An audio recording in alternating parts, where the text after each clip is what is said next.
Perfect. Hello, everyone. Thank you so much for joining today. My name is Angela. I'm a medical assistant at Mile High OB-GYN, and I work with Dr. Guggenheim. I have a BS in biology and a BA in international studies from the University of Denver. And starting this fall, I'm going to be a PA student. So this is Dr. Guggenheim. Why don't you tell us more about yourself? Thank you, Angela. I'm Dr. Jennifer Guggenheim. I'm a board certified OB-GYN here in Denver, Colorado. I work at Mile High OB-GYN. I've been working in this community for it's actually almost 20 years. And today we just wanted to talk with you about pregnancy and the COVID vaccine. There's some new things that have happened recently. We are currently at phase 2 in terms of who is eligible for the COVID vaccine. So that's in Colorado. So right now, anybody who's 16 years or older is eligible to get the COVID vaccine. I do want to give you a little disclaimer that information is changing all the time. So we're going to present you with the data that is relevant and current today, but it could be that tomorrow, next week, next month, that what we have talked about today has completely changed. So I keep watching the news and we will update you as things change. I did also wanted to address, we're talking today about the COVID vaccine and pregnancy. We really believe that getting vaccinated is a personal choice. Any of the currently authorized COVID-19 vaccines can be offered to people who are pregnant or breastfeeding. If you have questions about getting vaccinated, having a conversation with your healthcare provider might help. It is not required, but if you have more questions, that would be a great place to bring them. ACOG, which is the American College of OB-GYNs, of obstetricians and gynecologists, recommends that the COVID-19 vaccine should not be withheld from pregnant individuals. Safety data on the use of this vaccine in pregnancy is limited. There's no data to indicate that the vaccine should be contraindicated in pregnancy.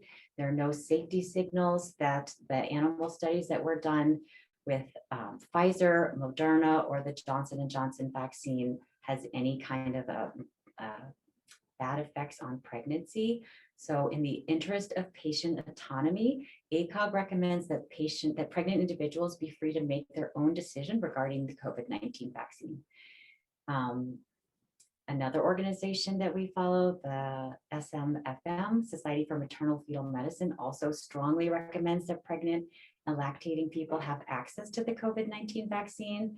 They recommend that they engage in a discussion about the potential benefits and unknown risks with their healthcare providers regarding receipt of the vaccine.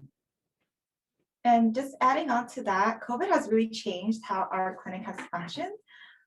Due to COVID, we have less patients, mandatory face coverings in the clinic, and limited amount of visitors. Each patient is only restricted to having one visitor, whereas previously, the restriction did not exist. Additionally, we've had to clean rooms more thoroughly to keep everyone safe, as well as pens and lobby seating. There has also been an increase in remote visits, such as telehealth appointments. And to add on, to present some more data about statistics about COVID-19, according to the CDC COVID data tracker, in the US, there has been more than 30 million cases with over 500,000 deaths. In Colorado, there has been over 400,000 cases with over 6,000 deaths. In terms of vaccines, 33% of the total population in the US have at least received their first vaccine, and almost 20% of the total population in the US have been totally vaccinated. For Colorado, at least 1 million people are fully vaccinated. And just to add on about this webinar, when did you first become interested in vaccines, Dr. Guggenheim? Thanks for asking that question. That's a very long, I have a long answer to that question. So before I went to medical school, I was in the Peace Corps in West Africa and Guinea. It was in a very low resourced community. I lived in a town that didn't have electricity, didn't have running water, and I worked with doctors and midwives there. One of the things I'm actually the most proud about doing there was we worked on vaccination campaigns. So we would go out into these little tiny villages and vaccinate the people in that community. So a lot of times the doctors wouldn't leave with me. I would leave first. I would go out on my mountain bike. I had a mountain bike because these were like dirt paths and little dirt roads. So I would head out maybe an hour before them. Then they would come after me with the vaccines that were in coolers. They would catch up and usually pass me, and then we would meet in these little villages. And the villages, we would have these vaccination campaigns, like sometimes in little schoolhouses, sometimes under mango trees, and we'd have just tons of villagers come. We would do education, and UNICEF had provided, they had donated vaccines, and so people would just line up and we would vaccinate them. So when I was there, there was still a fairly large polio existence in Guinea. We saw people with polio all the time. And now I'm so proud and happy to report that they've eradicated polio from Guinea. So I'm really happy that I think that I participated in helping to get rid of polio in Guinea. And I felt just really proud about that. Thank you, Dr. Guggenheim, for helping in the Peace Corps. We appreciate you sharing your experience. I'm going to start asking some questions that we received from patients that have submitted questions for this webinar and also from our actual patients. Are pregnant women at more risk for COVID than women who are not pregnant?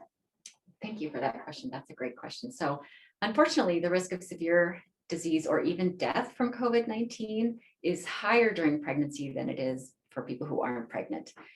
It's not a huge risk. It's pretty small, but we have had over 82,000 pregnant patients have coronavirus and 90 maternal deaths since this whole pandemic has started. So things that we're seeing is an increase in ICU admissions, a threefold increase in that, an increase in these pregnant women who are admitted to the ICU of mechanical ventilators. And there's even a 1.7-fold increase in death. So while it's not a huge risk, there certainly are more adverse outcomes that happen to people who are pregnant. And there are also things like preterm birth compared with women who don't have COVID-19. So I think there's a lot of things to be concerned about being pregnant and getting the COVID-19 virus. From the information that you just provided, is it safe to get the COVID vaccine when I'm trying to get pregnant? Is there any indication that getting vaccinated might impact fertility? That's a great question. So we don't have a lot of data, like long-term data, because they excluded all the pregnant women from the vaccine trials with Pfizer, Moderna, and the Johnson & Johnson. So I can't speak to a lot of data about it, but we really don't think that it's causing any fertility issues. I get lots of questions. I get phone calls. I have people coming into the office wondering, like, is this going to cause infertility if I get vaccinated, or will it, hurt the pregnancy? So we just don't have any data to show that that would be the case. There's a new study we're all excited about that just came out of Mass General that was funded by the NIH. So there were 131 women who participated in the trial. In this trial, 84 of the women were pregnant, 31 of them were breastfeeding, and 16 of them were not pregnant. So these women were compared to a cohort of women who had the COVID virus. So they weren't vaccinated, but had the virus. And what they found is that there were no more adverse outcomes in the women who were vaccinated. There was some really interesting information, which they were testing the antibodies on these women, and they found there was a much more vigorous antibody response in the women who were vaccinated versus the women who had COVID, the infection. So that's very encouraging in terms of helping infants. So that means that there's going to be more antibodies that are going through to the infants through both the umbilical cord blood as well as through breast milk. And they have tested the infants to see that those antibodies were going through and found that that was the case. So to answer the question about infertility, I don't think that the vaccine is going to hurt people who are trying to get pregnant or cause infertility.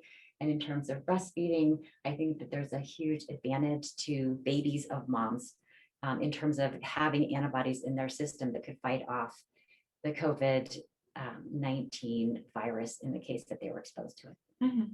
And then just to add on, clarify, is it safe to breastfeed after getting the vaccine? I do think that it should be safe to breastfeed after the vaccine. Yeah, good question. Yeah, and then another question that we had was, if I've already had COVID, should I still get the vaccine? That's a very relevant question. I read a statistic the other day that 1 in 11 people in Colorado has had COVID. So we're definitely seeing pregnant women who have had COVID, and they're asking me this question: should I still get vaccinated? I've already had COVID. What would be the advantage? So from the studies we've seen, there's a more vigorous antibody response from the vaccine than there is actually from COVID. the infection. So I would recommend getting it. I don't think there's a contraindication to get it. I think you might have more antibodies. It would be more protective to you. And then also we are seeing women who have had COVID, or just individuals, not just women. They've had the COVID infection once and then they're getting it again. Mhm. So I think in terms of protecting yourself from reinfection with COVID, the vaccine would help to prevent that. Thank you so much for that answer. And if I decide not to get the vaccine, what should I do? So if you don't get the vaccine, we would recommend you continue doing what we recommend everybody do. So wear your face mask, stay 6 feet away from people, and make sure to wash your hands. Does it matter which vaccine I get? Should I wait for a certain one? That is a question I get all the time. So as we all know, there are 3 vaccines that have been authorized by the FDA right now. So there's Pfizer, Moderna, and the Johnson & Johnson. And each of these vaccines was studied in a different population in different countries. There are no head-to-head trials. So I think eventually we're going to have data about which vaccine is the best one to have, but we don't have that data right now. So I would recommend, if you wanted to get a vaccine, just to sign up for any of the vaccines. I think they're all safe in pregnancy, and we will be curious to see what the data shows in the long run as to what is the best vaccine. And then if I do decide to get the COVID vaccine, what side effects should I expect? So lots of people, friends, nurses, family members that I have are telling me about some side effects. Some people are having nothing. Some people are getting a headache. Some people are getting body aches and chills and even a fever. I heard that it's not good to get a fever when you're pregnant. What should I do if I get a fever when I get the vaccine? So that is true. We don't like to have our pregnant patients have a fever. So we would recommend, and a fever for us is defined as a temperature over 100.4. So if you were to take the vaccine and have a fever over 100.4, or even if you just have some of those other symptoms of muscle aches and body chills, then I would recommend you take Tylenol or acetaminophen, 1,000 milligrams, and you can repeat that dose every 6 hours. Perfect. Thank you so much for answering that question. Will the COVID vaccine change my DNA? Great question. So I think of the COVID vaccine as being a little bit like Snapchat. So there's 3 different vaccines. We have the Pfizer and the Moderna. Those are both mRNA vaccines. And then we have the Johnson & Johnson, and that uses a viral vector to deliver the vaccine into people's cells. These vaccines tell your cells to make the spike protein, then your body makes an antibody against the spike protein. And after that message has been sort of conveyed to the cells, like Snapchat, it just goes away. So the vaccine itself does not stay in your body. It does not get incorporated into your DNA. It just goes away. And the same thing for many people ask about whether or not the vaccine will go to their baby. It does not. It gets, the antibodies can get transferred to the baby, but not the vaccine itself. Oh, perfect. Thank you so much for providing information about that. Are they currently collecting data on pregnant women who are getting the COVID vaccine? They are. That's a great question. So I encourage my patients who have had the vaccine to go to Be Safe. It's a smartphone-based app that was started by the CDC, and its intention is to collect data on pregnant women. So as of 3 days ago, on April 5th, there were 77,000 pregnant women who had reported being vaccinated. 4,000 of them were enrolled in that registry, and it's an ongoing study to follow pregnant women to see if there are any adverse effects of the vaccine. It's also going to track things like miscarriage and stillbirth. So I think we'll be seeing more data coming out of that. Yeah, that seems like a really useful tool. Are there any people who should not be getting the COVID vaccine? There are. It's a very small subset of people, but anyone who's had anaphylaxis from a vaccine in the past, they should not get the vaccine. But other than that, if you have questions or if you have some kind of an autoimmune disorder, I would absolutely recommend that you discuss that with your care provider before you get the vaccine. And in terms of the vaccine, if I have an allergy to eggs, an egg allergy, can I still get the COVID vaccine? Great question. So there are no egg products in the current COVID-19 vaccine. So if you have an egg allergy, you are absolutely cleared to get the COVID vaccine. Perfect. And I understand that there are other vaccines pregnant women are supposed to get. How does this affect the COVID vaccine? Great question. So in our clinic, and in most clinics, we recommend a couple of vaccines during pregnancy. So flu during flu season, and then the Tdap, which is tetanus, diphtheria, and acellular pertussis. So that vaccine is typically given in the 3rd trimester. Flu can be given at any time. The Tdap is after 27 weeks. However, with the new COVID-19 vaccine, we recommend that we not get any other vaccines within a 2-week period. So if you went and got the COVID vaccine, let's say you've got the 2 shots, then we would want to wait 2 weeks until after your 2nd shot of the COVID vaccine, and then you could have your Tdap vaccine. Perfect. And how many, sorry, I misread. I understand that, oh, sorry, I apologize. Have any of your patients have COVID when they were pregnant? Would you share what happened to them? So I've had too many patients have COVID during their pregnancy.